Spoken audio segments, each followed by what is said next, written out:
Welcome back, everyone, and I'm here again with Jeff Grant, SBR contributor, and today we're going to be covering that college football game between the Connecticut Huskies and the East Carolina Pirates. How you doing today, Jeff? Doing great, Dax. This is really a lopsided game when you look at the point spread. One of the more important things people need to look at is the fact that both these teams are coming off their second bye week of the 2014 campaign. And to add to that, the Huskies actually come into this match with a poor 0-5 straight up and against the spread record when playing against FBS opponents this season, of course. Now, do you think that this particular trend could actually be a clear indicator that we should continue to fade Connecticut in this instance? Absolutely. When you look at the fact that their only win came against an FCS opponent in Stony Brook, started the season off against BYU, Boise State, and then going on the road, they've lost both games against South Florida and Tulane. Both those teams aren't near what East Carolina is. And this is really just a rebuilding year for Connecticut. It's been a rebuilding year since Randy Edsall, the head coach of Maryland, left the program. Now it's in the hands of first-year head coach Bob Diaco, who has a defensive background making his name. He was the defensive coordinator at Notre Dame the previous 4 years. The problem is Connecticut can't move the football offensively. All right, man. Now, it kind of seems that East Carolina has hit a bit of a lull in its schedule after picking up wins over Virginia Tech and North Carolina in September. Now, knowing that, do you think that the Pirates could actually clean things up on the field and get a big win this Thursday? This is a spotlight game for East Carolina, playing this midweek game on a Thursday. The lull of the schedule that you mentioned, it's really significant because when you look at it, in week 2 they played at South Carolina, then won back-to-back games as underdogs against Virginia Tech and North Carolina. Those 2 wins immediately came a bye week. So now your team's feeling good about itself. It's becoming nationally ranked.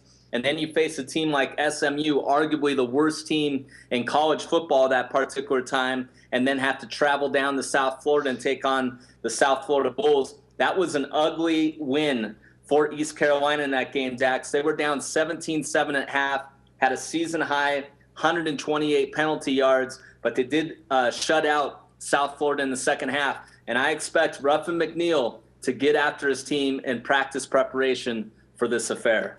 All right, man. So what type of bet are you going to recommend for this game then?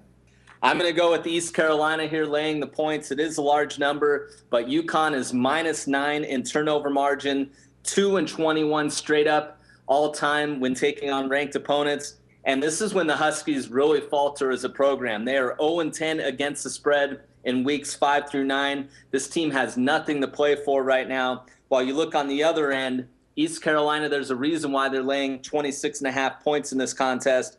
And one of them is the fact that the Pirates have won their last 10 conference home games by an average of 23 points. And also Shane Carden is the difference. He was a Heisman Trophy candidate, the senior quarterback for East Carolina. 95 of his 166 pass completions have been of 10 yards or more. Connecticut's lucky to get 2 or 3 plays of that type of. So that's the big difference here. I'm going to lay the points with East Carolina over Connecticut. All right, good stuff, Jeff. Thanks once again for all the info, man, and I look forward to talking more football with you soon. Thank you. No problem. For SBR Picks, this is Dax Floyd.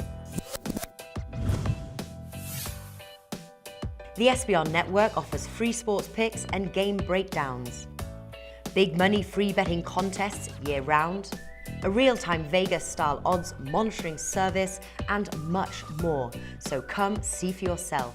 To stay updated on SBR news and promotions, follow us on Twitter, Facebook, and Google+, and do be sure to subscribe to the Sportsbook Review YouTube channel to catch all our daily sports shows.